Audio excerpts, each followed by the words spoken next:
The crack of a slap shattered the calm of first class, leaving Jasmine clutching her baby as the cabin froze in stunned silence. Bethany Adams loomed over her smug in the belief her uniform made her untouchable. Passengers stared horrified but silent while humiliation burned across Jasmine's face. Yet among them sat one man she thought was just another traveller, her husband Terrell Grant, the hidden CEO of the very airline she disgraced. As Bethany basked in false authority, she had no idea her career reputation and power were already collapsing. At 30,000 feet, she struck a mother, but in truth, she struck the company itself. Dr. Jasmine Washington had perfected the art of multitasking long before becoming a mother.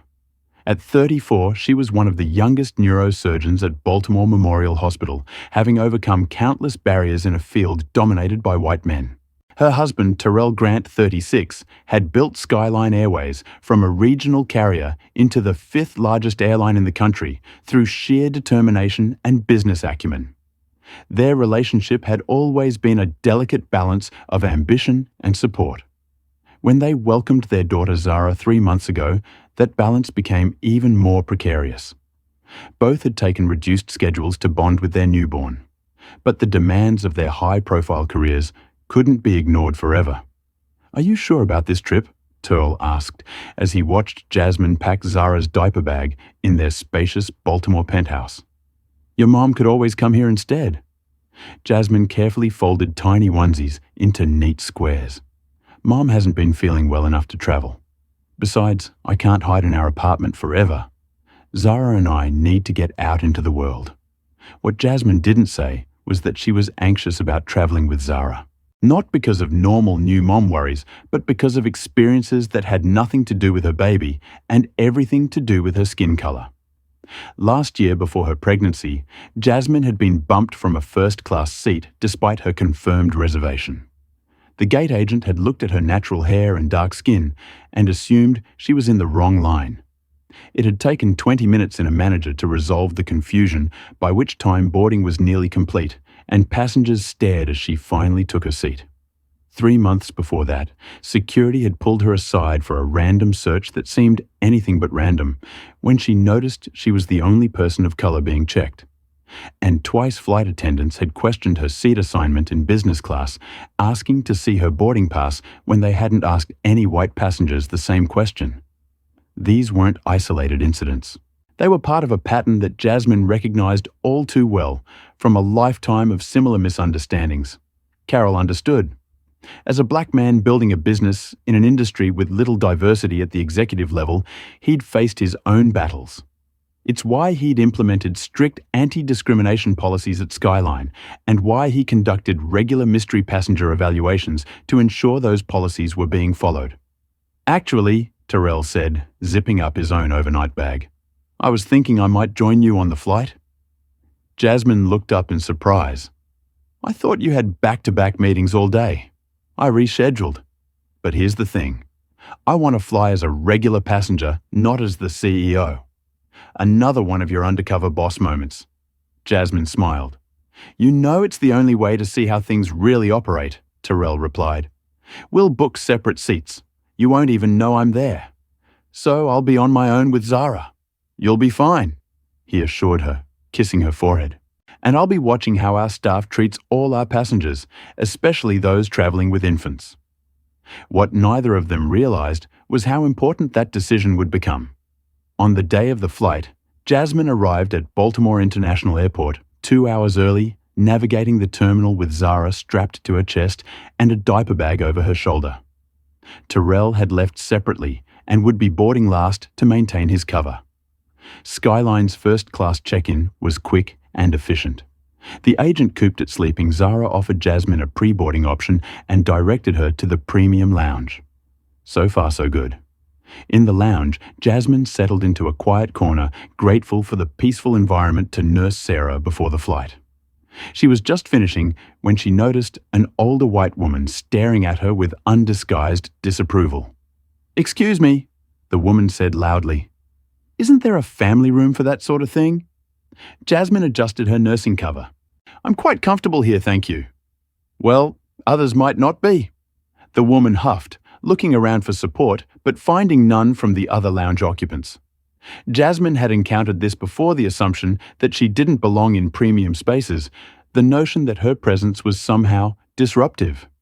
She took a deep breath and reminded herself of what Turl always said: "Their discomfort with your success is not your problem." Boarding began smoothly. The gate agent welcomed Jasmine warmly and offered to help with her bags. As she settled into her first-class seat 1A by the window, she felt a momentary sense of relief.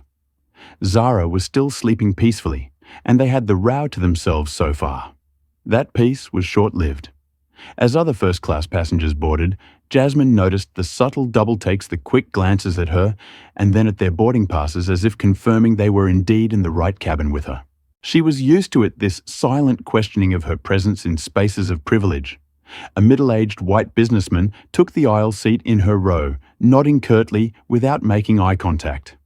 As more passengers filed in, Jasmine caught snippets of conversation. "Is that a baby in first grade? Just what we need on a 3-hour flight."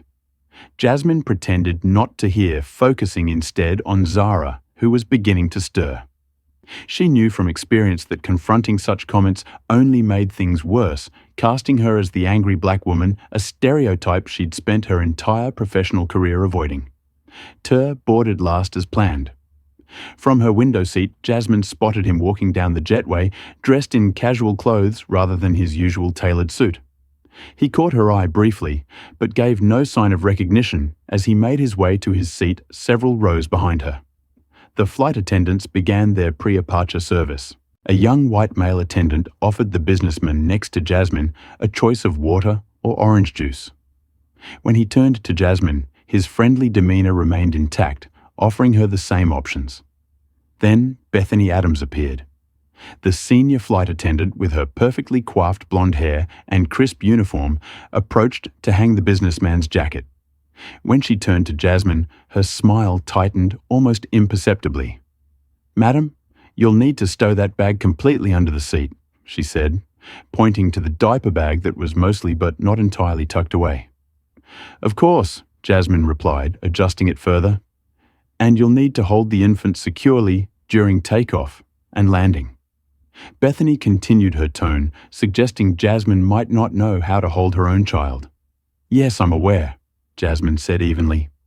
As Bethany moved on, Jasmine caught the subtle difference in how the flight attendant addressed her compared to other passengers. "No warm welcome, no miss. Washington, no offer of a pre-takeoff beverage like the others received. Just clear instructions." It was nothing overt, nothing she could point to definitively as discrimination. Just another tiny paper cut in a lifetime of similar wounds, small enough to be dismissed individually, but collectively painful and exhausting. As the plane pushed back from the gate, Jasmine gazed out the window, mentally preparing for the flight ahead. Zara was awake now, looking around with curious eyes. Jasmine hoped she would remain calm during takeoff when the pressure change might hurt her tiny ears. What Jasmine couldn't know was that this flight would become far more than just another travel experience with subtle undertones of bias. In 3 hours, her life and the culture of an entire airline would be changed forever. Bethany Adams prided herself on running a tight ship in a first-class cabin. 15 years as a flight attendant had taught her exactly how things should be done.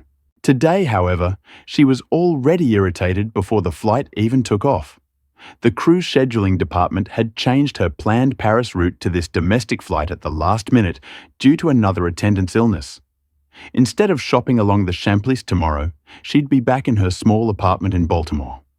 As she arranged the galley for drink service, Bethy's thoughts drifted to the passengers in first class.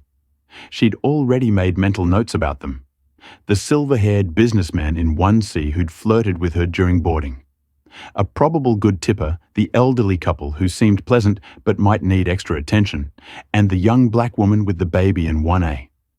That last passenger had already triggered something in Bethany, though she would never admit it was racial bias. In her mind, it was about standards. First class had standards, and in Bethy's experience, certain passengers just didn't quite fit. "Need any help with setup?" asked Thomas, the other first-class flight attendant. "I've got it," Bethany replied curtly. Just make sure we don't have any call buttons going unanswered like on yesterday's flight. As the plane reached cruising altitude, Bethany began her carefully choreographed service routine. She moved down the aisle with practiced efficiency, addressing each passenger by name after quickly checking the manifest. "Mr. Calloway, what can I get you to drink this morning?" she asked the businessman in 1C, her voice warm and friendly. "Bloody Mary, light on the ice," he replied without looking up from his laptop. Coming right up, Bethany smiled. When she reached Jasmine, her demeanor shifted subtly. The warmth in her voice cooled several degrees.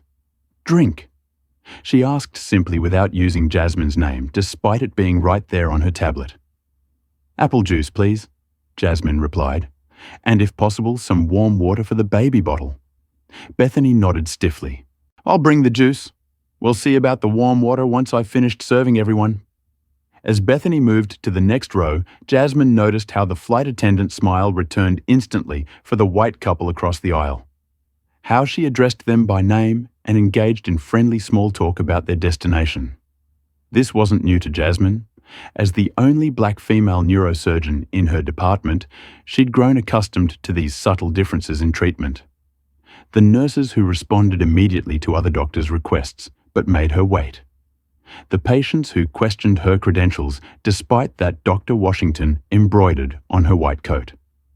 The fellow physicians who talked over her in meetings or attributed her ideas to male colleagues.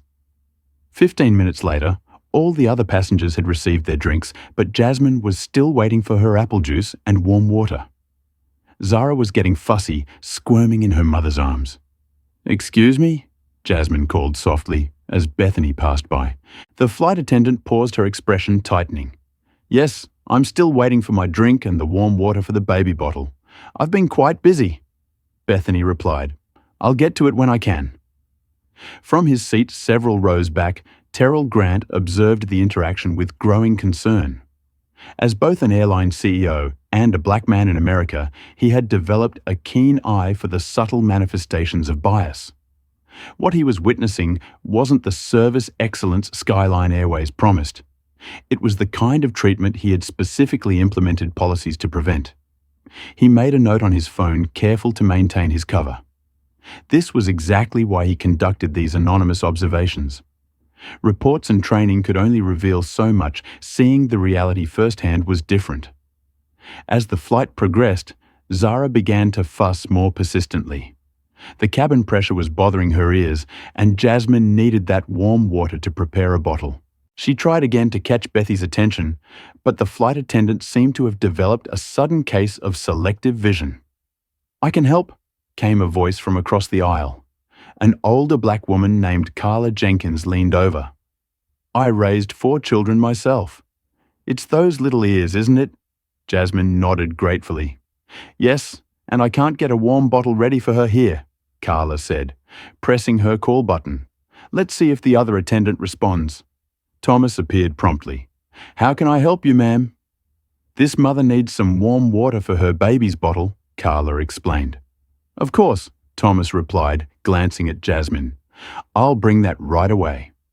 As Thomas headed to the galley, Bethany intercepted him. Their conversation wasn't audible from the cabin, but her body language, the tight shoulders, the sharp gestures, suggested annoyance. When Thomas returned with the warm water, his friendly demeanor seemed strained. "Here you go," he said quietly to Jasmine. "Let me know if you need anything else." Bethy's voice came over the PA system. "Ladies and gentlemen, we'd like to remind you that as a courtesy to all passengers, please try to keep noise levels to a minimum in the cabin. Your cooperation is appreciated." The announcement, though general in its wording, felt pointed.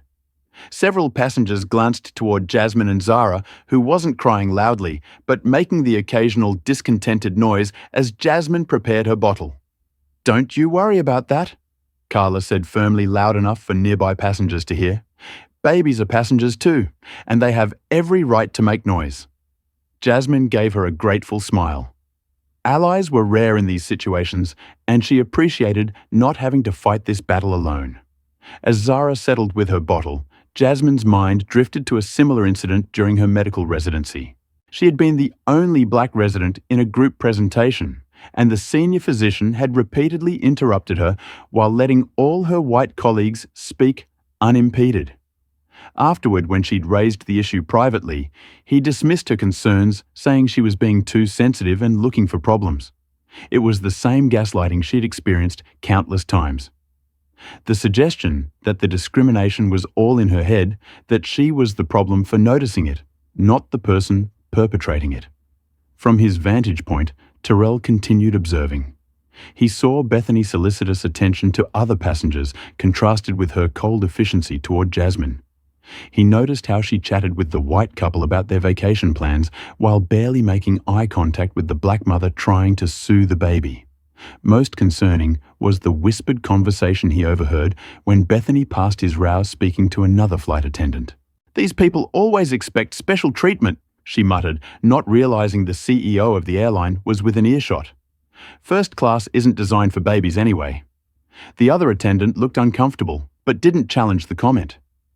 Terrell made another note on his phone, his jaw tightening. "These people." The phrase contained multitudes of prejudice in just 2 words. An elderly white man across from Terrell had also overheard. Harold Fisher, a retired professor, frowned deeply. "Excuse me," he called to Bethany. "I couldn't help overhearing your comment. What exactly did you mean by these people?" Bethy's professional mask slipped for just a moment, showing surprise and defensiveness before she recovered. "I simply meant passengers who don't consider others' comfort."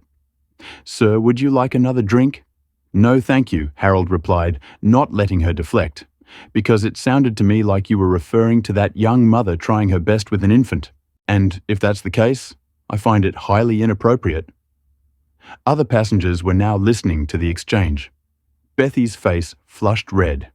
"I assure you, sir, you misunderstood. Now, if you'll excuse me, I need to prepare for the meal service." As Bethany retreated to the galley, the atmosphere in the first-class cabin had shifted. What had been subtle was now obvious enough that others had noticed. The undercurrent of bias had risen to the surface, unable to hide behind the veneer of professionalism any longer. And the flight was only beginning its descent into turbulence, both literal and figurative. As the aircraft began its cruise phase over the Appalachian Mountains, baby Zara's initial contentment after her bottle was beginning to fade. Jasmine recognized the signs immediately. The subtle tugging at her ears, the increasing restlessness. The cabin pressure was causing discomfort for her infant-sensitive ear canals. Jasmine reached into the diaper bag for the pediatrician-recommended eardrops that would help equalize the pressure, only to discover the small bottle had shifted to the bottom of the bag during takeoff. She needed to stand to retrieve it properly. "Excuse me?" she called softly as Bethany passed by her row again.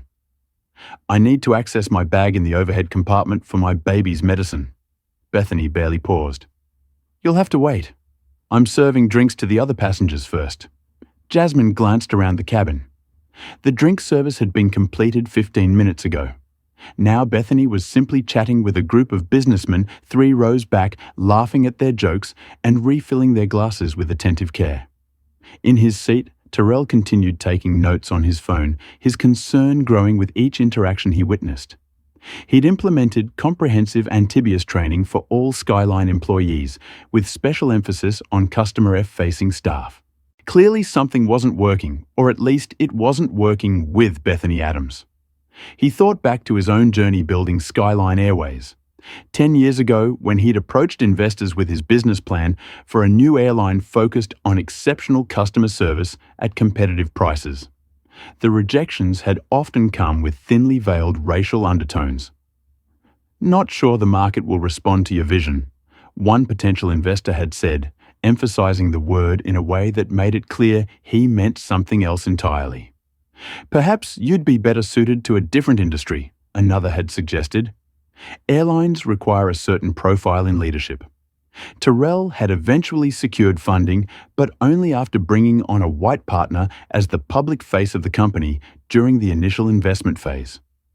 That partner had later been bought out. But the experience had reinforced what Terrell already knew. Excellence wasn't always enough when your skin color entered the equation. Now, as the CEO of a successful airline, he had the power to shape its culture. But culture wasn't changed through policy alone. It required consistent reinforcement and accountability, which was exactly why he was on this flight today. Zara's discomfort increased her whimpers, turning into more persistent cries. Jasmine tried rocking her, whispering soothing words, but the pain in her little ears was becoming unbearable. Harold Pfizer, the elderly professor who had spoken up earlier, noticed Jasmine's predicament. He pressed his call button. Thomas responded promptly. "How can I help, sir?" "It's not for me," Harold explained.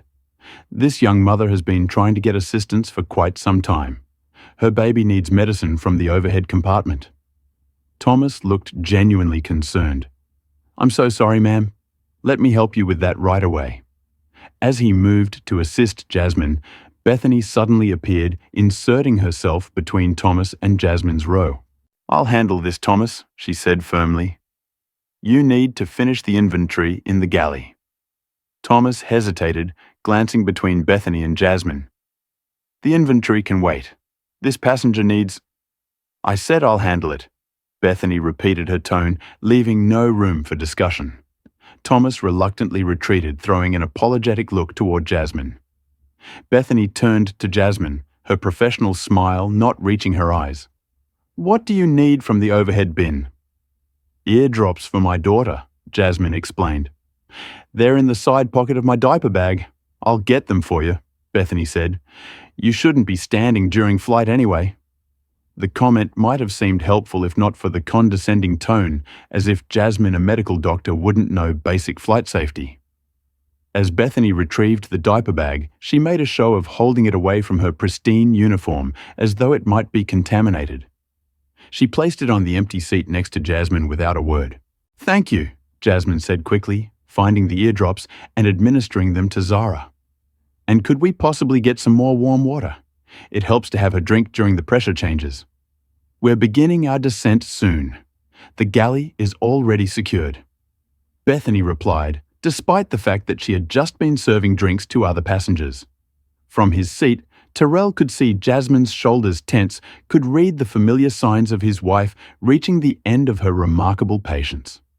He'd seen it before that moment when the accumulated weight of 1,000 small indignities became too heavy to bear silently. Beside him, a white woman named Patricia leaned over. "Is that flight attendant for real?" "She's been horrible to that poor mother this entire flight." "You've noticed too?" Carol asked, careful to maintain his cover. "Everyone has noticed," Patricia whispered. "I fly first class twice a month, and I've never seen service this bad or this blatantly biased. Someone should report her." "I intend to," Terrell assured her, thinking of the comprehensive report he was already mentally composing. Across the aisle, Bethany was now in close conversation with another flight attendant, their backs to the cabin, but their reflections visible in the darkened windows. Though their voices were low, their body language told the story. Bethany gesturing toward Jasmine's row with obvious disapproval, the other attendant nodding along. Jasmine caught fragments of their exchange. Always the same with them. Special treatment, first-class standards. Zara's crying had subsided as the eardrops took effect, but Jasmine's calm was eroding with each passing minute. She was a board-certified neurosurgeon who had graduated top of her class at Johns Hopkins. She had performed operations that required 16 hours of unbroken concentration. She had literally held human brains in her hands. And yet, here she was being treated as if she were an inconvenience, an interloper in a space where she didn't belong, all because of assumptions made about her based on her skin color. Harold, who had been watching the situation deteriorate, decided to intervene again. He stood up his 73-year-old frame, still commanding presence from decades as a university professor. "Excuse me," he called to Bethany.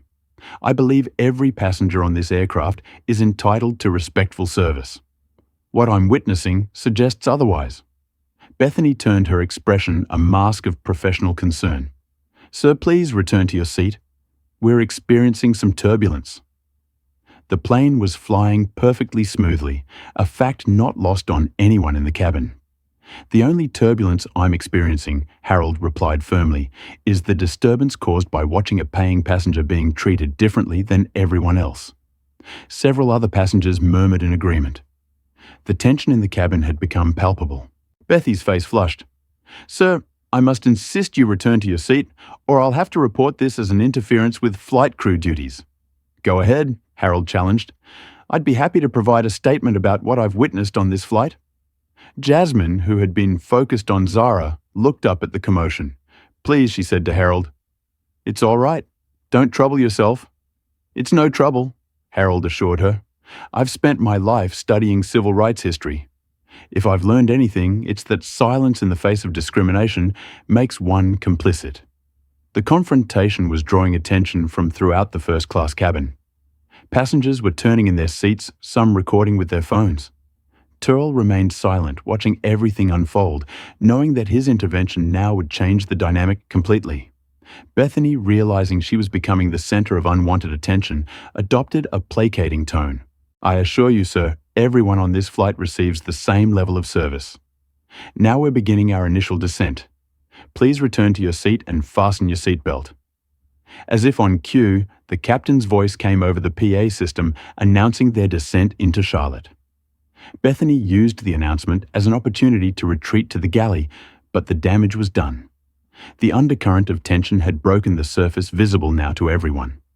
Jasmine sat quietly focusing on Zara, who had finally settled against her chest. But inside, she was processing what had just happened. The public acknowledgement of what she'd experienced countless times before. It was validating, but also exhausting. Why did it always require a white voice to legitimize the discrimination she faced? Carol watched his wife's profile from several rows back, recognizing the rigid posture that meant she was holding herself together through sheer willpower. He wanted nothing more than to go to her to take Zara for a while and give Jasmine a moment's rest. But he knew his role now was to observe, to document, to gather the evidence needed for meaningful change. As the plane began its descent into Charlotte, the confrontation seemed to have reached a stalemate. But like the weather system, they were flying through what appeared calm on the surface, concealed turbulence waiting to erupt. No one, not Jasmine, not Terrell, not even Bethany herself, could have predicted just how explosive that turbulence would become. The aircraft began its final approach into Charlotte Douglas International Airport, the gentle downward trajectory causing Zara's ears to pop painfully once again. The infant's whimpers escalated into distressed cries that pierced the quiet cabin. Jasmine rocked her, gently whispering soothing words into her daughter's tiny ear, but the discomfort was too intense for the 3-month-old to understand or endure stoically. "Show it's okay, sweetheart," Jasmine murmured, reaching into a diaper bag for the pacifier that sometimes helped during pressure changes.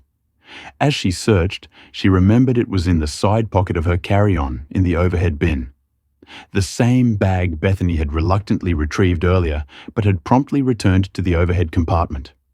Looking around, Jasmine saw Thomas, the friendlier flight attendant, helping an elderly passenger across the aisle. Bethany was nowhere in sight. With Zara's cries intensifying, Jasmine made a split-second decision. She carefully stood supporting Zara securely against her shoulder and reached up to open the overhead compartment. Before she could fully extend her arm, Bethy's voice cut sharply through the cabin. "Ma'am, you need to sit down immediately. We're on final approach." Jasmine turned to explain. "My daughter's pacifier is in my bag. Her ears are hurting badly, and it might help. The seatbelt sign is on." Bethany replied, her voice rising. "It's a federal regulation. Sit down now." "I understand," Jasmine said calmly, her professional experience helping her maintain composure despite her rising frustration. "I just need to quickly grab." "Sit down now," Bethany repeated loud enough that every passenger in first class turned to watch. "You're endangering everyone on this aircraft with your behavior." The hyperbole was stark. Jasmine, all 5 or 4 of her holding a baby while reaching for a bag, was hardly a threat to aviation safety. Several passengers exchanged glances, clearly thinking the same thing. "My baby is in pain," Jasmine explained, still calm but firm. "I'm a doctor, and I need to. I don't care what you are." Bethany snapped, her professional veneer cracking completely. "Rules apply to everyone. Even you people who think you're special. The cabin went silent. Even Zara seemed to sense the sudden tension, her cries subsiding to hiccuping sobs. "What do you mean by you people?" Jasmine asked quietly. Bethy's eyes widened slightly, perhaps realizing she'd crossed a line that couldn't be easily dismissed as a misunderstanding. But instead of retreating, she doubled down. "People who think the rules don't apply to them," she said, but her tone conveyed a different meaning entirely. From his seat, Terrell watched the exchange with growing alarm. He recognized the coded language, the thinly veiled contempt. As a black man in corporate America, he'd heard variations of it throughout his career. "She just needs to sit her uppity ass down and stop causing trouble."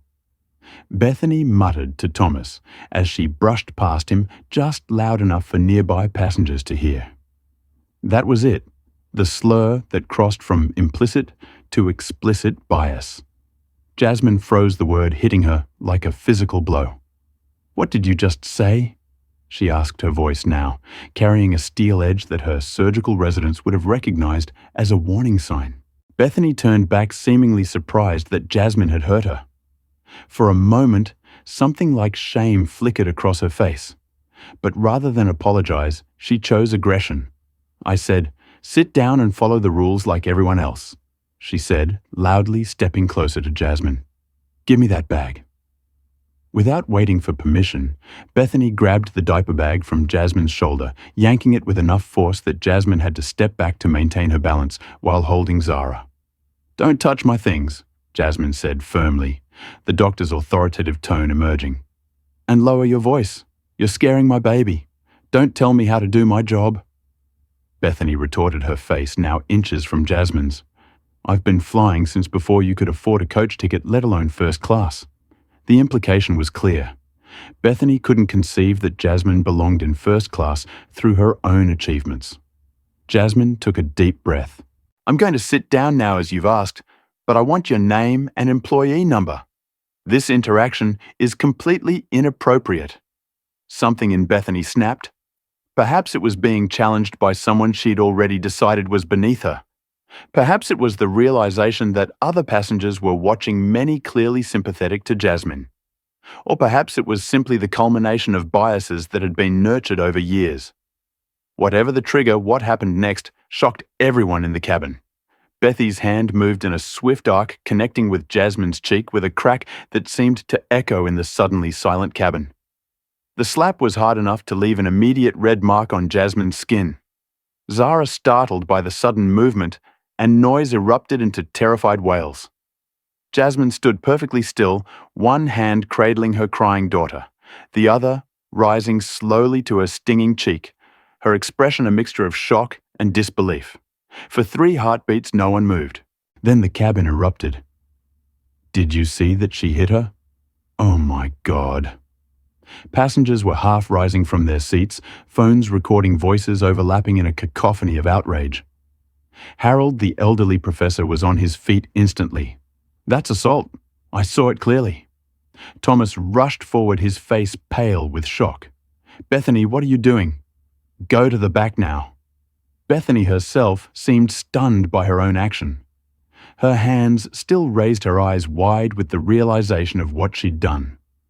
And then another voice cut through the chaos, deep, authoritative and cold, with controlled fury. "As the CEO of this airline, I'm officially relieving you of duty." Effective immediately, Carol Grant stood in the aisle, his 6'2" frame imposing, even in casual clothes, his identification badge now visible in his hand. Bethy's face drained of color as recognition dawned. "Mr. Grant, I didn't. I wasn't. You weren't," what Carol asked, his voice dangerously quiet, "weren't aware that assaulting a passenger is grounds for immediate termination. Weren't thinking I'd be on this flight, observing your repeated discriminatory behavior toward my wife and child, or weren't expecting to be held accountable." The revelation sent another shockwave through the cabin. The CEO's wife, the woman Bethany had been treating with contempt and had physically assaulted, was married to the owner of the entire airline. What do you think about this shocking moment? Comment number 1. If you believe Bethany should be immediately terminated for her actions. Comment number 2. if you think she deserves a chance to explain herself. This situation is escalating quickly, and I want to know where you stand. Like and subscribe if you've ever witnessed discrimination and wondered if justice would be served. How would you react if you saw someone get slapped on a flight? Let me know in the comments below. Now, what happens next as the plane lands with a flight attendant who just assaulted the CEO's wife? Let's continue this incredible story. The first-class cabin of Flight SL-447 had transformed from a space of privilege and comfort into something resembling a courtroom with passengers as witnesses. Bethany Adams as the defendant, and Turl Grant unexpectedly serving as both judge and plaintiff. The revelation of his identity had stunned everyone, none more so than Bethany herself, who stood frozen, her face ashen. Thomas Terrell said to the other flight attendant, his voice level but authoritative, "Please escort Miss Adams to the rear galley and have her remain there for the duration of the flight. Captain Reynolds needs to be informed immediately of what's occurred." Thomas nodded gently, taking Bethy's elbow. "Come with me, please." Bethany seemed to emerge from her shock, looking frantically around the cabin as if searching for an ally or escape route. Finding neither, she tried a different tactic. "Mr. Grant, please. There's been a terrible misunderstanding," she pleaded, her voice shaking. "I would never intentionally—" "Stop," Turl interrupted, raising his hand. "This isn't the time or place for your explanation. What just happened was witnessed by a cabin full of passengers and captured on multiple devices.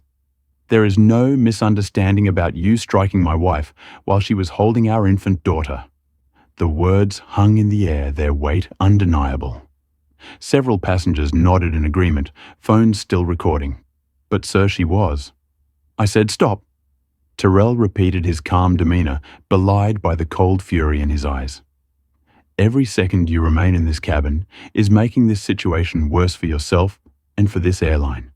Go to the back now, or I'll add insubordination to the list of termination causes." Thomas tugged gently on Bethy's arm. "Please, Bethany, let's go." Finally, Bethany allowed herself to be led away, though not before casting one last venomous glance at Jasmine. A look that suggested she blamed Jasmine for her downfall rather than her own actions. As Bethany disappeared into the rear of the aircraft, Terrell immediately turned his attention to his wife and daughter. He crossed the aisle in 2 strides, kneeling beside Jasmine's seat. "Are you all right?" he asked softly, one hand gently touching the red mark on her cheek, the other reaching to support Zara, who was still crying. "I'm okay," Jasmine replied, her voice steady despite the shock. "Just get us on the ground safely. We can deal with everything else after that." Turl nodded, understanding his wife's priorities. He took Zara from her arms, cradling the infant against his chest with practiced ease. The baby's cries began to subside as he gently patted her back. "Ladies and gentlemen," came the captain's voice over the PA system. "This is Captain Reynolds speaking. We're aware of an incident that has occurred in the cabin. As a precautionary measure, we'll be prioritized for landing at Charlotte Douglas International. Please remain seated with your seatbelts fastened. We'll be on the ground in approximately 10 minutes. The announcement confirmed what many had suspected. The situation had escalated beyond a cabin disturbance to something requiring expedited landing procedures. As Turl settled into the empty seat beside Jasmine still holding Zara, passengers began to process what they'd witnessed. The cabin buzzed with whispered conversations and the occasional flash of a phone camera capturing the CEO comforting his family. "I can't believe she hit you," Tyr said quietly, his business persona momentarily giving way to the concerned husband. "I saw the tension building, but I never thought it would escalate to physical assault." "Neither did I," Jasmine admitted. "I've dealt with plenty of microaggressions before, but never anything like this." She touched her cheek again, wincing slightly. She was stronger than she looked. "She'll never work in aviation again," Terrell promised, his jaw tight. "And that's just the beginning." From across the aisle, Harold leaned toward them. "Excuse me, Dr. Washington, Mr. Grant. I want you to know that I'd be happy to provide a statement about what I witnessed. The behavior displayed by that flight attendant was completely unacceptable." "Thank you," Jasmine said sincerely. "That means a lot." Other passengers began offering similar support. "I have the whole thing recorded," said a young woman from the row behind them, holding up her phone. "From the moment she told you to sit down until, well, everything after. It's all clear as day." Patricia, who had been sitting near Terrell, added, "I'm an attorney with Jenkins and Barlow. If you need any legal advice regarding this incident, I'd be happy to help." The outpouring of support was somewhat surprising to Jasmine. Too often in her experience, incidents of discrimination were met with awkward silence or even victim blaming. This unanimous condemnation of Bethy's behaviour felt like a rare moment of clarity and consensus. In the cockpit, Captain Reynolds was communicating with air traffic control. Charlotte approached Skyline 447 requesting priority landing. "We have a situation involving a crew member that requires immediate attention upon arrival." Skyline 447 Charlotte approach. Priority landing approved. Descend to 5000 FT and proceed direct to runway 18C. Emergency services standing by as requested. The captain turned to his first officer. "Not how I expected this flight to go. The CEO himself on board. And now this." The first officer shook his head. "I always thought Bethany was a bit harsh, but this is something else entirely. Striking a passenger with the company owner watching. That's career suicide." In the main cabin, news of the incident had spread like wildfire. Passengers in economy were refreshing their social media feeds as the first videos began appearing online, with hashtags like #SkylineSlap and #FlyingWildlack already trending. The airline's social media team, caught completely off guard, was scrambling to formulate a response as mentions of Skyline Airways exploded across platforms. Their initial generic statement about investigating an incident only fueled the fire as more detailed passenger accounts emerged. Back in first class, Thomas had returned from the rear galley, his professional demeanour strained by the extraordinary circumstances. "Mr. Grant," he said quietly, "the captain asked me to inform you that we've been cleared for priority landing. Airport police will be meeting the aircraft upon arrival." Terrell nodded. "Thank you, Thomas, and thank you for trying to intervene earlier. I noticed your attempts to provide proper service were being blocked." Thomas looked relieved at the acknowledgement. "I should have done more. I knew something wasn't right with how she was treating your family." "Well, address all of that after landing," Terrell assured him. "For now, just help us get everyone on the ground safely." As the plane began its final descent, Jasmine leaned her head against Terrell's shoulder, suddenly exhausted. The adrenaline that had kept her composed during the confrontation was wearing off, leaving behind a bone-deep weariness familiar to anyone who has experienced racism's unexpected assaults. "I just wanted to visit my mom," she whispered. "A simple flight with our daughter.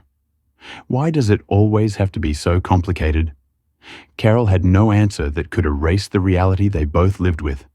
Instead, he simply held her hand. Zara, now sleeping peacefully against his chest, unaware of the storm her parents navigated daily. The aircraft touched down smoothly on runway 18C at Charlotte Douglas International Airport, taxiing directly to a remote gate where 3 police vehicles and an airport operations car waited on the tarmac. As the plane came to a complete stop, Captain Reynolds made one final announcement. "Ladies and gentlemen, we have arrived at Charlotte. Due to the incident that occurred during our flight, we'll be deplaning in a slightly different manner. Airport police will be boarding the aircraft momentarily.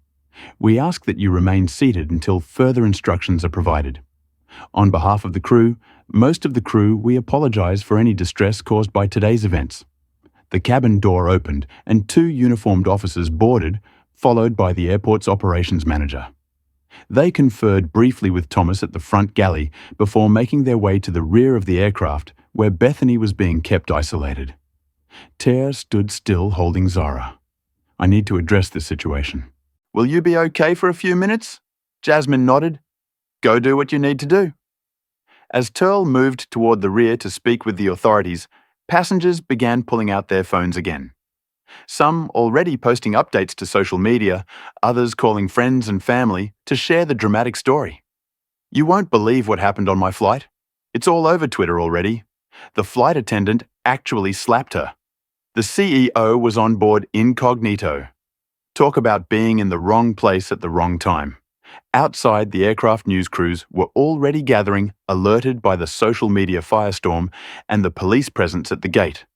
What had begun as a routine domestic flight had transformed into a viral moment that would soon force a national conversation about race privilege and accountability in America's skies.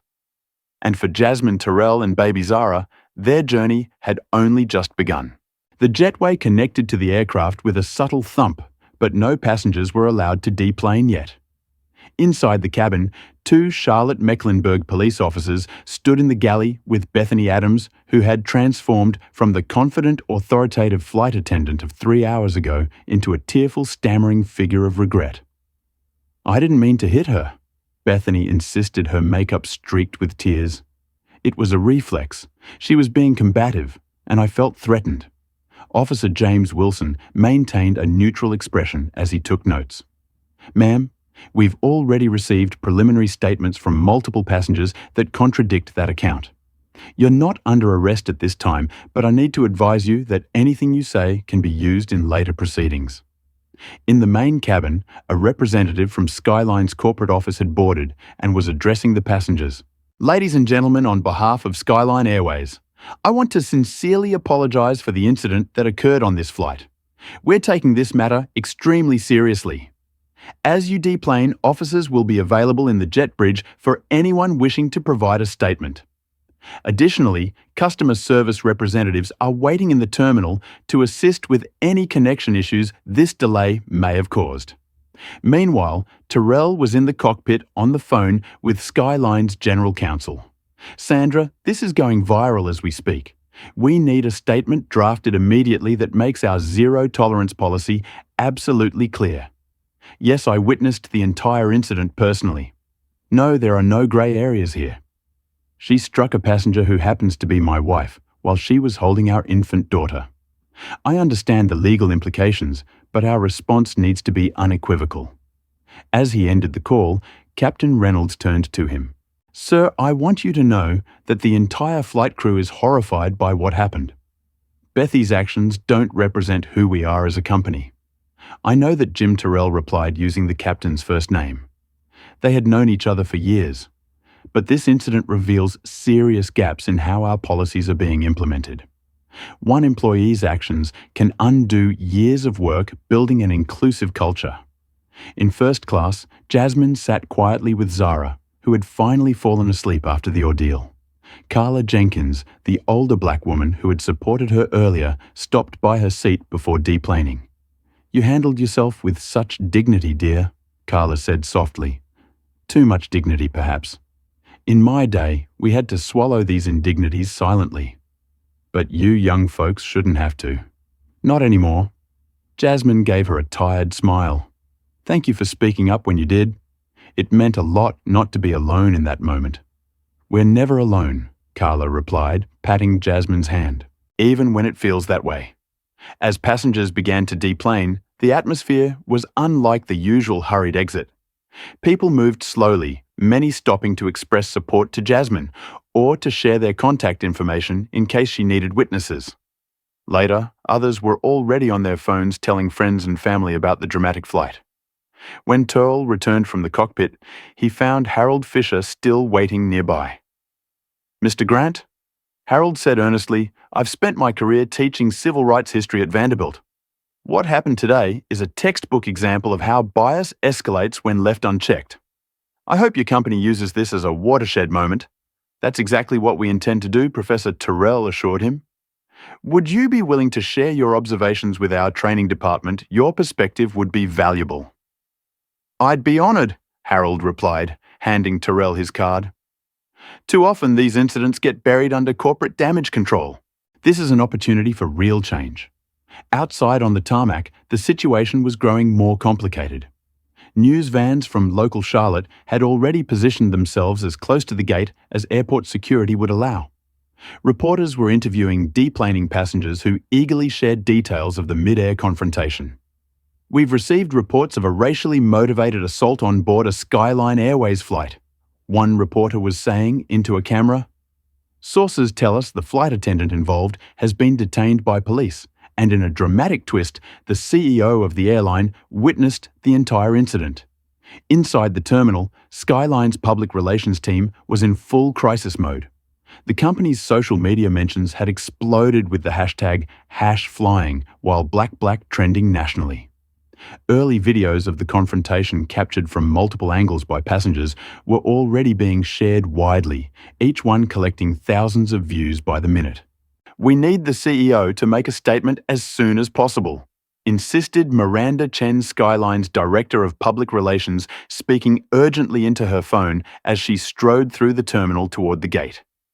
"This is developing too quickly to contain with a press release." Back on the aircraft, Jasmine and Terrell were among the last to deplane, deliberately waiting until most passengers and media had cleared. An airport operations manager approached them with a discreet offer. "Dr. Washington, Mr. Grant, we can escort you through a private terminal entrance if you prefer to avoid the media presence." Tero looked to Jasmine, leaving the decision to her. After a moment's consideration, Jasmine shook her head. "No, I won't sneak out as if I've done something wrong. We'll exit normally." Tyr nodded, understanding her choice. Throughout her career, Jasmine had refused to be diminished or made invisible by racism. Today would be no different. As they stepped into the terminal, cameras immediately turned in their direction. Reporters called out questions. "Dr. Washington, can you tell us what happened on the flight Mr. Grant? Will Skyline be firing the flight attendant involved? Is it true the assault was racially motivated?" Carol raised a hand, quieting the barrage. "We'll be making a formal statement shortly. Right now, our priority is the well-being of our daughter, who was understandably distressed by the incident. We asked for a moment of privacy as we exit the terminal. Surprisingly, the request was respected. The reporters stepped back, allowing the family to proceed toward the exit where a company car waited. Once settled in the vehicle, Jasmine finally allowed herself a moment of vulnerability, leaning back against the seat with closed eyes. "Are you sure you're okay?" Terrell asked gently. "We should have that checked," he added, nodding toward the still visible mark on her cheek. "I'm a doctor," remember, Jasmine replied with a weak smile. "It's just a slap physically anyway." They both understood the unspoken reality. The emotional impact would linger long after the red mark faded. At Skyline headquarters, just minutes from the airport, an emergency executive team meeting was already underway. Sandra Powell, the general counsel, was outlining the potential legal ramifications. Beyond the obvious assault charges, we're looking at potential civil rights violations which could trigger federal involvement. The fact that Mr. Grant witnessed the incident personally is both a blessing and a complication. His testimony carries weight, but defense counsel could argue bias given that Dr. Washington is his wife. Victoria Mercer, the Chief Human Resources Officer, jumped in. "Bethany Adams has been with us for 15 years. Her personnel file shows 3 previous complaints from minority passengers, all of which were investigated but deemed inconclusive. Nothing rose to this level of severity. Those complaints should have been a red flag," Terrell said, as he entered the conference room, having come directly from the airport. 3 similar complaints establish a pattern that deserved closer scrutiny. The room fell silent, executives straightening in their chairs as their CEO took his place at the head of the table. "Where do we stand with Bethany now?" Terrell asked. "She's been formally suspended pending investigation, though termination is inevitable given the circumstances. Victoria reported she was released by police but may face charges once the district attorney reviews the evidence. She's already retained legal counsel and is claiming the incident was not racially motivated." "Of course she is," Terrell said, his tone reflecting the familiar exhaustion of someone who had heard such denials countless times before. No one ever admits to racial bias, even when it's captured on video. Miranda Chen, who had followed Terrell from the airport, pulled up a tablet displaying social media metrics. "Sir, the video has been viewed over 2 million times in the past hour alone. We're seeing widespread calls for boycotts, but also significant support from people commending your immediate response on board. How we handle the next 24 hours will determine which narrative prevails." Terrell took a moment to consider their options. As a CEO, he needed to think about the company's reputation, legal exposure, and financial impact. As a husband, he was still processing the anger of watching his wife be assaulted. As a black man in America, he recognized the moment's broader significance beyond his personal experience. "Here's what we're going to do," he said. Finally, first Bethany Adams is terminated, effective immediately. The standard investigation will still proceed, but the outcome regarding her employment is not in question. Second, I want a comprehensive audit of all customer complaints involving potential bias from the past 5 years, not just the ones that were deemed credible. Third, we're going to announce an overhaul of our diversity training program with emphasis on recognizing and addressing implicit bias. He paused, looking around the table at his executive team, a deliberately diverse group he had built over years. And finally, we're going to be transparent about this incident and our response. No corporate doublespeak, no vague promises to do better. We acknowledge what happened. We take concrete action, and we use this as a catalyst for genuine change. The team nodded in agreement, though several exchanged glances that silently acknowledged the challenging path ahead. Meanwhile, across town, Bethany Adams sat in her attorney's office presenting a very different version of events. "They're making me the scapegoat," she insisted, dabbing at her eyes with a tissue. "Yes, I lost my temper and I shouldn't have touched her. But it had nothing to do with race. She was violating safety protocols during landing, and when I tried to enforce the rules, she became belligerent." Her attorney, Maxwell Winters, looked skeptical. "The videos circulating online don't support that interpretation, Bethany. Multiple passengers can be heard reacting to your use of phrases like "you people" and what appears to be a racial slur muttered under your breath." "That's not what I meant," Bethany protested. "It's being taken out of context. I'm not racist. I have black friends. I've flown with black pilots and crew members for years without any issues." Maxwell sighed, recognizing the familiar protestations of someone confronting their own biased behavior for the first time. "Bethany, I'll represent you to the best of my ability, but you need to understand the seriousness of this situation. This isn't just about losing your job. You're at the center of what's rapidly becoming a national conversation about race and privilege." As evening fell over Charlotte, the story continued to expand beyond the individuals directly involved. News programs featured panels discussing the broader implications. Social media users shared their own experiences of discrimination while traveling. Aviation industry experts debated the adequacy of current training protocols for flight crews. And in a quiet hotel suite, Jasmine and Terrell Washington Grant sat with their daughter sleeping peacefully between them, watching the story of their private trauma unfold in the public sphere, becoming something larger than themselves. A symbol, a catalyst, a case study in how racism manifests in everyday interactions, and how institutions respond when forced to confront it. "Is this what you wanted?" Jasmine asked softly, nodding toward the television where their story led the evening news. "When you decided to fly incognito today?" Terrell shook his head. "I wanted to observe our service standards, maybe catch some minor issues to address." I never imagined he trailed off, reaching for her hand across the sleeping form of their daughter. "What happens now?" Jasmine asked the question, encompassing far more than just the immediate aftermath. "Now," Ter said, "we turn this moment into movement, not just for Skyline, but for our daughter. So that maybe, just maybe when she's old enough to fly alone, the color of her skin won't determine how she's treated." As they sat in contemplative silence, their phones buzzed simultaneously with news alerts. The story was evolving yet again, taking on dimensions neither of them could have anticipated when they boarded their flight that morning. By the following morning, the incident aboard Skyline Flight SL 447 had transcended a single airline dispute to become a national flashpoint in America's ongoing conversation about race. Major networks led their morning broadcasts with the story featuring experts analyzing the video from multiple angles.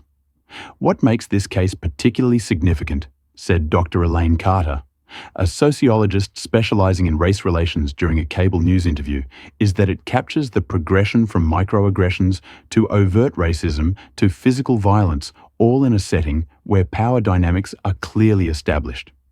Flight attendants hold authority in aircraft cabins, and we see how that authority can be weaponized when combined with racial bias. In hotel room 1542 of the Charlotte Regency, Jasmine scrolled through her phone with increasing disbelief. Her social media accounts had exploded overnight with thousands of messages from strangers sharing similar experiences or offering support. Even more unsettling were the hate messages, people claiming she had provoked the incident or suggesting the entire situation was staged for publicity or financial gain. "This is overwhelming," she murmured to Terrell, who was simultaneously managing the corporate crisis while trying to support his family. "I've gone from being a neurosurgeon and mother to being a hashtag overnight." Ter looked up from his laptop. "We can still issue a statement asking for privacy. You don't have to be the face of this if you don't want to be." Jasmine considered this for a moment, watching Zara playing contentedly on the hotel room floor, blissfully unaware of the storm surrounding her family. "No," she decided. "Finally retreating now would suggest we have something to hide. Besides, my entire career has been about breaking barriers. I can't back down when it gets uncomfortable." Carol nodded, understanding and respecting his wife's resilience. It was one of the qualities that had drawn him to her when they first met at a medical charity gala 6 years earlier. Her unwavering commitment to standing her ground with dignity. Across town, Skyline's headquarters was operating in full crisis mode. The company's stock had opened down 6% as investors reacted to the negative publicity and hashtags calling for boycotts trended online. The executive floor had transformed into a war room with representatives from legal, PR, human resources, and operations working to coordinate a comprehensive response. Miranda Chen, the PR director, addressed the assembled team. The latest metrics show the original video has been viewed over 15 million times across platforms. We're seeing significant engagement from celebrities and public figures, most condemning the incident and calling for action beyond just firing the flight attendant. Speaking of which, Sandra Powell, the general counsel, interjected. Bethany Adams' attorney has reached out. They're positioning for a wrongful termination suit, claiming she was made a scapegoat and denied due process. Victoria Mercer from HR shook her head. "That's a non-starter. Physical assault of a passenger is explicitly listed as grounds for immediate termination in our employment contracts. The fact that it was witnessed by multiple passengers and the CEO himself makes this about as clear-cut as cases get." Nevertheless, Sandra cautioned, "We need to ensure every procedural detail is followed correctly. The last thing we need is for Adams to become a counter-narrative sympathetic figure because we mishandled her termination." Terrell, joining the meeting via secure video link from his hotel, was clear in his direction. "We'll follow proper procedures, but let's not lose sight of the bigger picture. This incident exposed a failure in our systems. How did someone with Bethy's attitudes toward minority passengers remain in a customer F-facing role for 15 years? What other biases might be affecting our passenger experience that we're not seeing?" His question hung in the air, uncomfortable but necessary. Meanwhile, the public narrative continued evolving at lightning speed. By midday, competing hashtags were trending. #FlyingWhack highlighted similar experiences of discrimination in air travel, while #AbortBethany gathered momentum among those who felt the flight attendant was being unfairly villainized. Journalists began digging deeper, uncovering patterns that extended beyond Skyline Airways. Industry data showed that complaints about discriminatory treatment were filed disproportionately by passengers of color across all major airlines, but rarely resulted in substantial action. Flight attendant unions released statements supporting proper investigation procedures while emphasizing the stresses their members faced daily.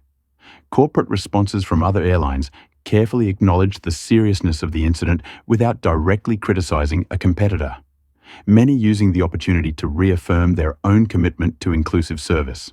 By afternoon, a reporter from the Washington Post had uncovered 2 previous complaints against Bethany Adams, specifically mentioning racial bias, both filed by black business class passengers who alleged they received inferior service compared to white travelers. Neither complaint had resulted in disciplinary action, with internal notes suggesting the situations were deemed subjective and lacking corroboration. When this information went public, the pressure on Skyline intensified. The NAACP issued a statement calling for a comprehensive review of complaint handling procedures across the aviation industry.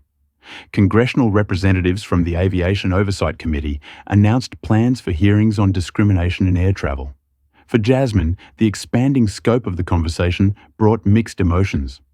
While vindicating in some ways proof that her experience wasn't isolated or imagined, it also heightened the burden of unintentionally becoming the face of a movement. Her hospital colleagues had created a protective circle around her fielding media requests and managing her patient's schedule. The chief of neurosurgery, Dr. Lawrence Montgomery, called personally to offer support. "Take all the time you need, Jasmine," he assured her. "And for what it's worth, the entire department stands with you."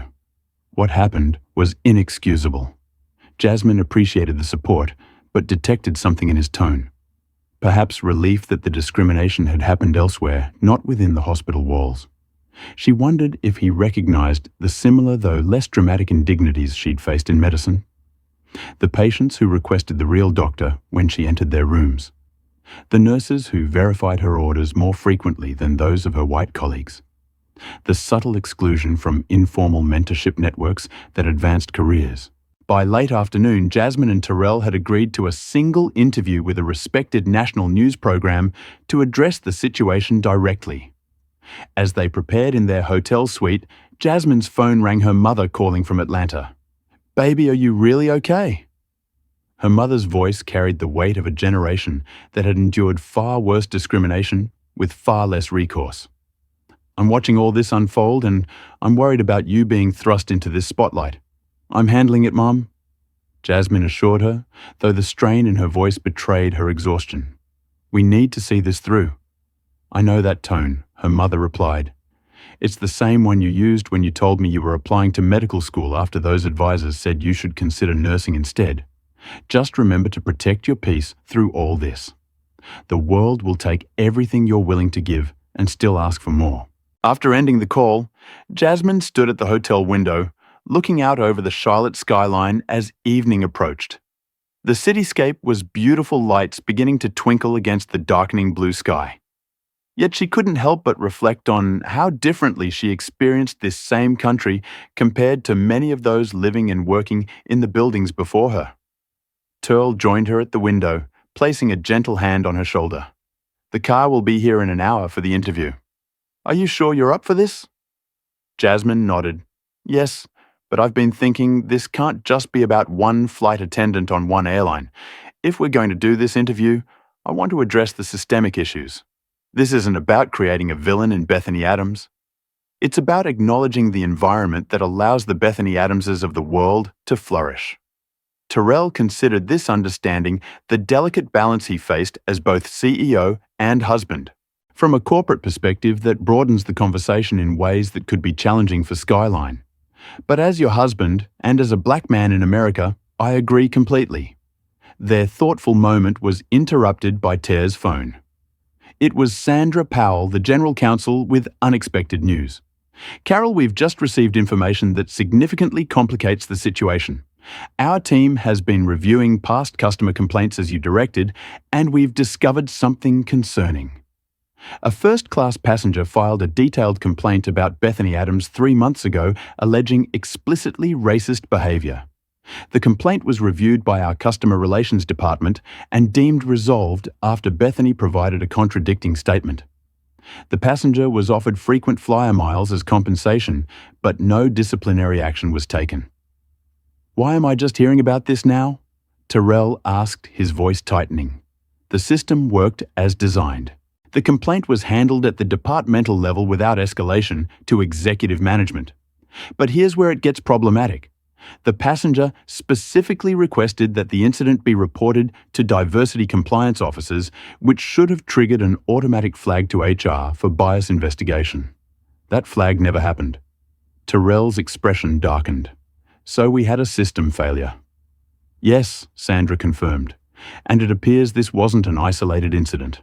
We're finding multiple similar cases where bias complaints were resolved with customer compensation rather than addressing the underlying employee behavior."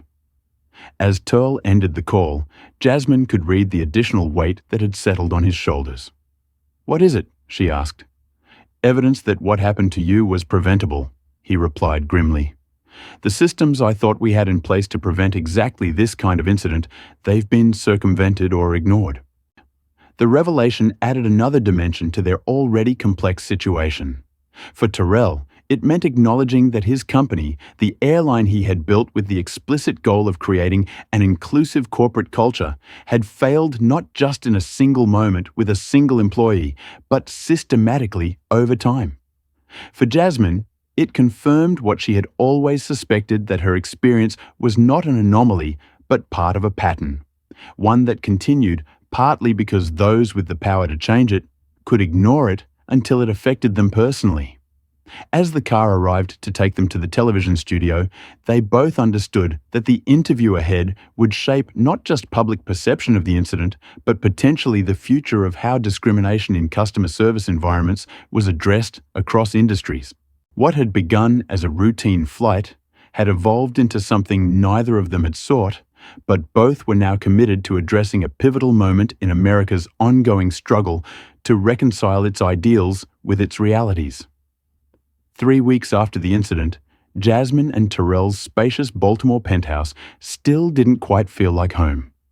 The familiar space had been transformed not physically, but emotionally by the viral moment that had thrust them unwillingly into the national spotlight.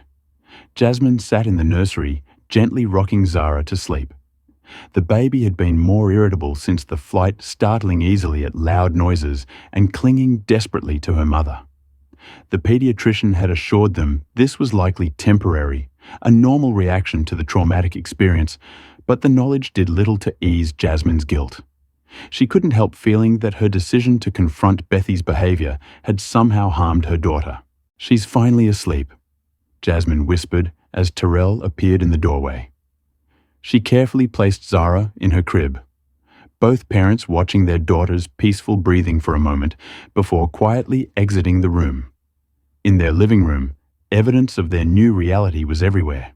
Security had been enhanced following online threats.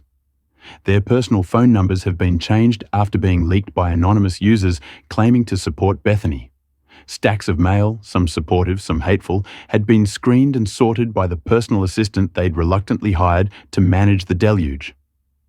"How was your first day back?" Carol asked as Jasmine collapsed onto the sofa beside him. She sighed, running a hand through her natural curls. "Strange. Everyone wants to be supportive, but no one quite knows what to say. There's this elephant in the room everywhere I go. I'm no longer just Dr. Washington. I'm that doctor from the plane video." Terrell nodded in understanding. His own return to Skyline headquarters had been similarly uncomfortable. "It's the same at the office. Half the executives are walking on eggshells around me, afraid to say anything that might be misconstrued. The other half are suddenly racial justice warriors bringing me articles about diversity initiatives like I haven't been implementing them for years." Their television interview had aired nationally 2 weeks earlier, generating both praise and criticism. They had chosen to speak candidly about the incident while placing it in the broader context of everyday discrimination. Jasmine had been particularly eloquent describing how the accumulation of small discriminatory acts created the foundation for larger, more explicit racism. "A slap doesn't come out of nowhere," she had explained to the interviewer. "It's preceded by 1,000 subtle messages that certain people are less deserving of dignity and respect. What happened on that plane was simply the visible eruption of biases that usually operate just below the surface." The interview had resonated widely with over 11 million views online in addition to its television audience. It had also intensified the backlash from those who felt Bethany Adams was being unfairly demonized. Bethany herself had attempted a public apology, appearing on a competing network with her attorney. Her statement had struck many as insufficient, focusing more on the stress she had been under and less on her actual behavior. "I deeply regret my actions in that moment," she had said, dabbing carefully at dry eyes. "The pressure of ensuring flight safety while managing difficult passengers overwhelmed me.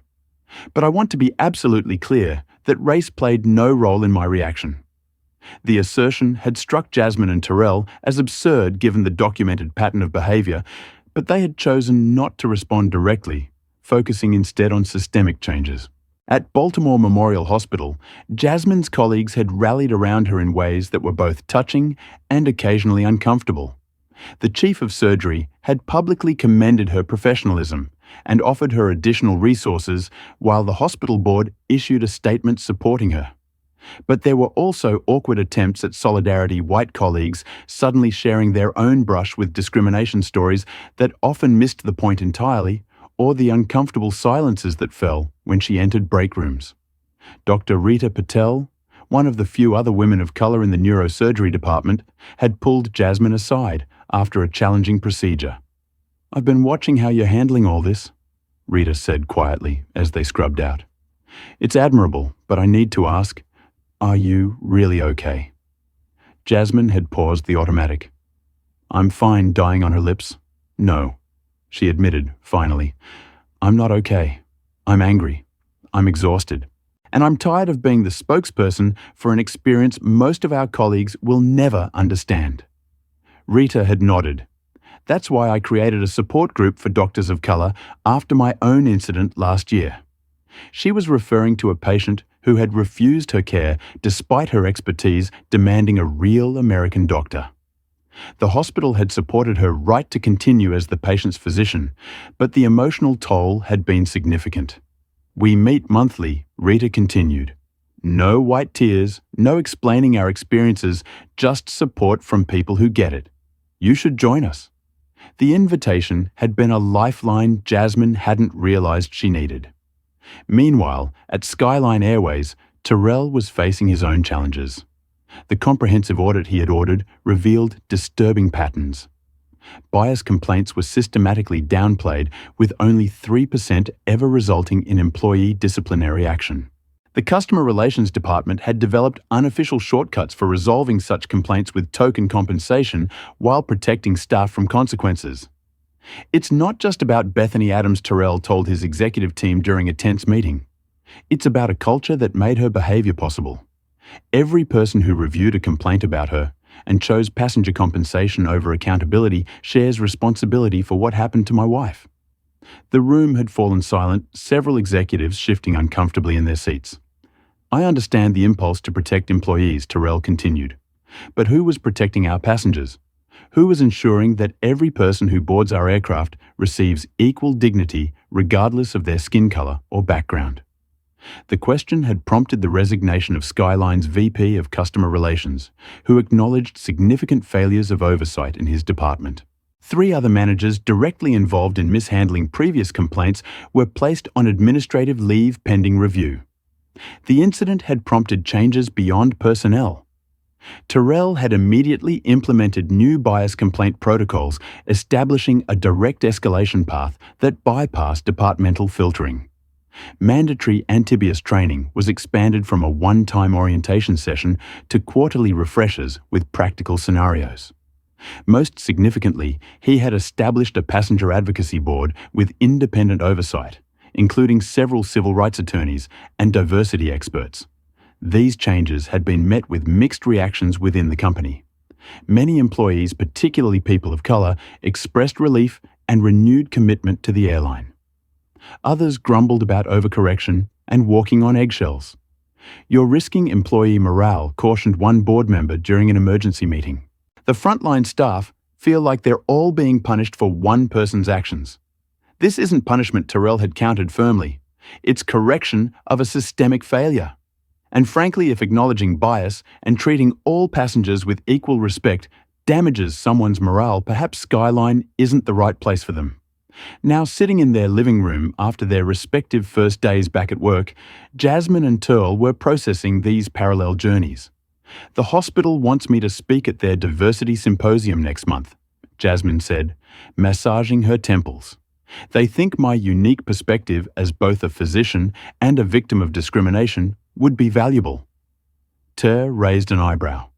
"And how do you feel about that conflicted?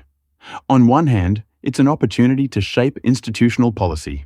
On the other, I don't want to be defined by this incident for the rest of my career." She paused. considering, but something Rita said today resonated with me. She pointed out that refusing to speak about it doesn't make the experience go away. It just ensures that nothing changes. Ter nodded thoughtfully. I've been thinking along similar lines with the airline. The easy path would be to fire Bethany, make some public statements about zero tolerance, and move on. But that wouldn't address the environment that allowed her behaviour to go unchecked for so long. What about the lawsuit, Jasmine asked. The question hung heavily between them. Bethany Adams had filed a wrongful termination suit against Skyline, claiming she was made a scapegoat for systemic issues. While legally dubious given the clear violation of company policy, the suit had become a rallying point for those who felt the response had been excessive. More concerning was the counter-narrative emerging in certain corners of the media that Jasmine had somehow provoked the incident by being difficult or entitled. These characterizations played into long-standing stereotypes about black women, particularly successful ones that both Jasmine and Terrell had confronted throughout their careers. Our legal team is confident the suit will be dismissed, Terrell replied. But the court of public opinion is another matter entirely. Their conversation was interrupted by Terrell's phone. It was Miranda Chen, Skyline's PR director. Sir, I'm sorry to disturb you at home, but we've just received information that Bethany Adams has been offered a book deal. The working title is Cancelled at 30,000 FT. How One Mistake Destroyed My Life. Her publisher is positioning it as an exploration of cancel culture and rush to judgment in America. Carol exhaled slowly. Thank you for letting me know, Miranda. Well, need to prepare a response, but not tonight. Let's discuss it in the morning. After ending the call, he turned to find Jasmine watching him with a knowing expression. It's never really over, is it? She said quietly. No matter how clear-cut the situation, there's always a narrative that turns the perpetrator into the victim. No, it's never over. Terrell agreed. But we keep pushing forward anyway. As if on cue, Zara's cries came through the baby monitor. The sound pulled them back from the abstract to the immediate. Their daughter needed them regardless of what was happening in the world outside their home. As Jasmine rose to check on Zara, Terrell caught her hand. Whatever comes next, we face it together. Not just as a couple, but as agents of change. What happened on that flight was terrible, but if it leads to real transformation at Skyline in healthcare, in how our society addresses these issues, then maybe some good can come from it. Jasmine squeezed his hand in response. That's what I'm holding on to, she said. The hope that Zara will board a flight 20 years from now and have a completely different experience than I did. That's worth fighting for. As she went to comfort their daughter, Terrell remained in the living room contemplating the path forward. The incident had revealed uncomfortable truths not just about his company, but about himself. How, despite his success and influence, he had still assumed some degree of protection from the most blatant forms of racism. That illusion had been shattered along with his wife's sense of security. The work ahead would be challenging, extending far beyond a single incident or employee. But as the cries on the baby monitor subsided, replaced by Jasmine's soothing voice singing a lullaby, Terrell found renewed resolve. The world his daughter would inherit might not be perfect, but it would be better because they would make it so. One difficult conversation, one policy change, one moment of accountability at a time. 6 months later, a crisp autumn breeze rustled through the trees lining the university campus, where Jasmine Washington stood at a podium addressing the National Transportation Equity Conference. The audience before her represented a cross-section of the aviation industry, government regulators, civil rights organizations, and academic researchers. What began as a routine flight with my infant daughter became something none of us could have anticipated. Jasmine said, her voice clear and confident. But looking back now, I recognize that moment for what it truly was. Not an anomaly, but a visible manifestation of invisible patterns that affect countless travelers every day. In the 6 months since the incident, much had changed. The video of Bethany Adams slapping Jasmine had become a case study in corporate training programs across industries. Bethy's wrongful termination lawsuit had been dismissed by a judge who cited the overwhelming evidence of policy violation, though she continued to make appearances on certain media outlets portraying herself as a victim of cancel culture. More significantly, Skyline Airways had undergone a fundamental transformation under Terrell's leadership. The executive team had been restructured with new leaders in customer service and human resources specifically selected for their backgrounds in inclusive business practices. A comprehensive bias audit had resulted in the termination of several managers who had systematically buried discrimination complaints, and the airline's transparent handling of these issues had been praised by industry watchdogs. Today, I'm proud to announce the launch of the Air Travel Inclusion Initiative. Jasmine continued, a collaborative effort between medical professionals, the aviation industry, and civil rights organizations to develop evidence-based training and accountability systems that address bias in air travel. In the audience, Terrell watched his wife with immense pride. Despite the trauma of the incident, or perhaps because of it, Jasmine had emerged as a powerful advocate for change. While maintaining her surgical practice, she had channeled her experience into creating lasting impact. The settlement with Skyline Airways, which Jasmine had insisted be structured primarily as funding for new initiatives rather than personal compensation, had provided the seed money for the program she was now introducing. Additional airlines had joined the effort, recognizing the business case for inclusive service alongside the moral imperative. This initiative isn't about punishing individuals, Jasmine emphasized. It's about creating systems where everyone can travel with dignity. It's about recognizing that true customer service cannot exist without equal treatment for all customers. After the presentation, Jasmine and Terrell greeted attendees at a small reception. Among them was Harold Fisher, the elderly professor who had spoken up during the flight. Dr. Washington. Harold said, warmly shaking Jasmine's hand. Your presentation was exceptional. As someone who has studied civil rights movements for decades, I'm particularly impressed by how you've transformed an individual incident into institutional change. Professor Pfizer. Jasmine smiled. Your support that day meant more than you know. Having an ally in that moment made all the difference. I'm just grateful to see something positive emerging from such an ugly situation, Harold replied.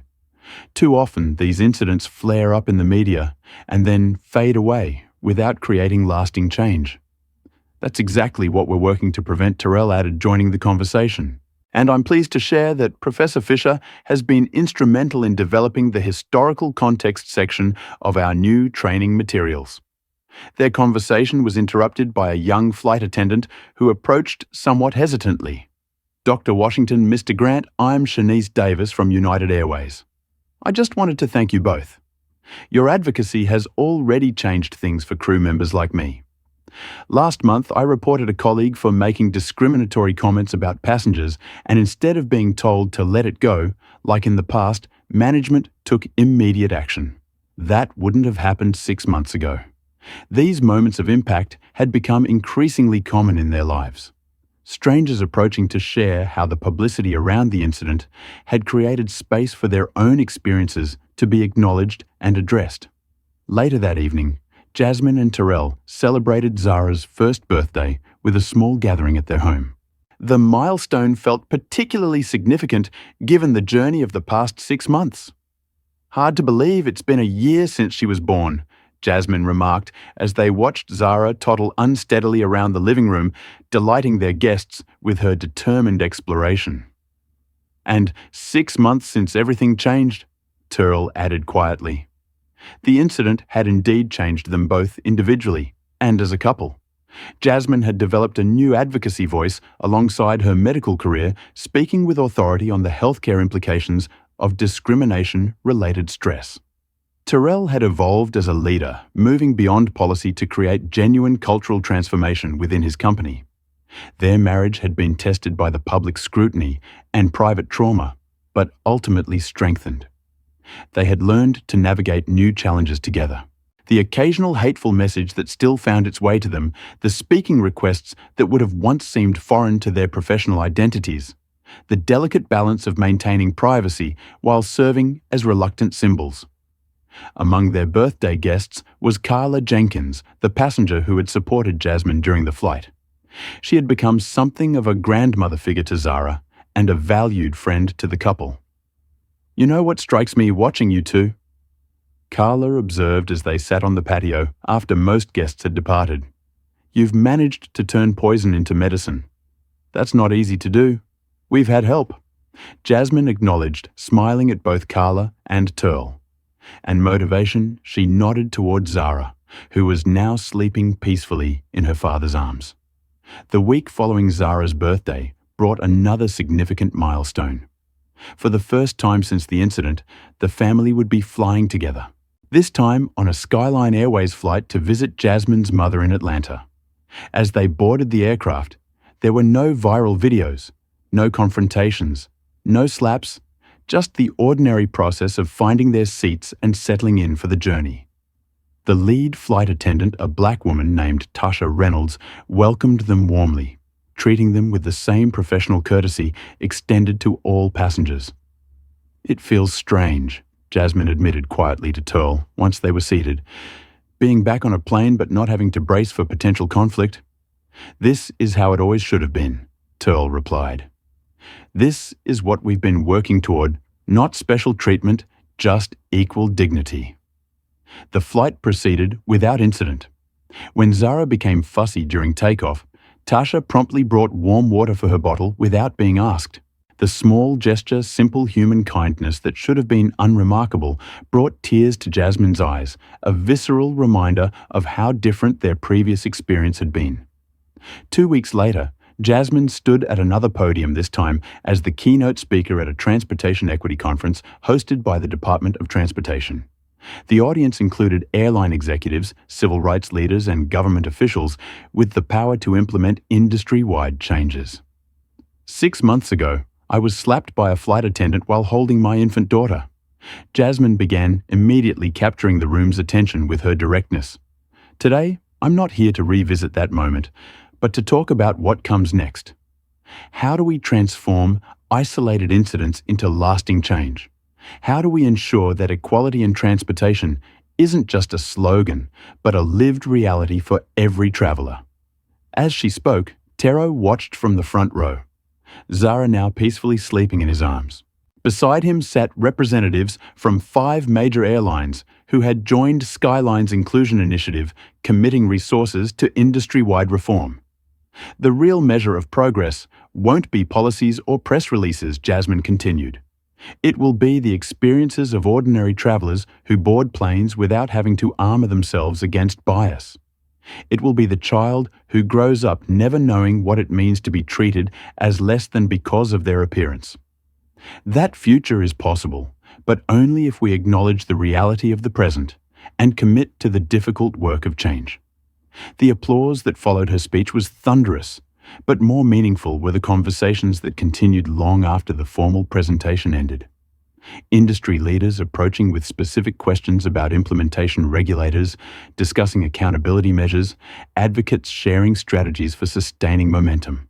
That evening, as Jasmine and Turl prepared for bed in their hotel room, Turl's phone buzzed with a news alert. The Transportation Department had just announced new regulations requiring airlines to track and publicly report data on bias complaints, creating transparency and accountability where little had existed before. Would this have happened without what we went through? Jasmine wondered aloud, looking at the sleeping form of their daughter in the hotel crib.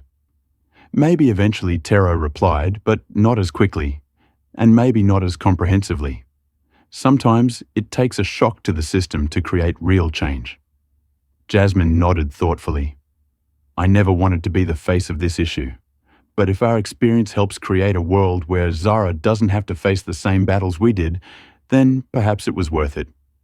Speaking of Zara, Turl said with a gentle smile, we have her pediatrician appointment tomorrow morning.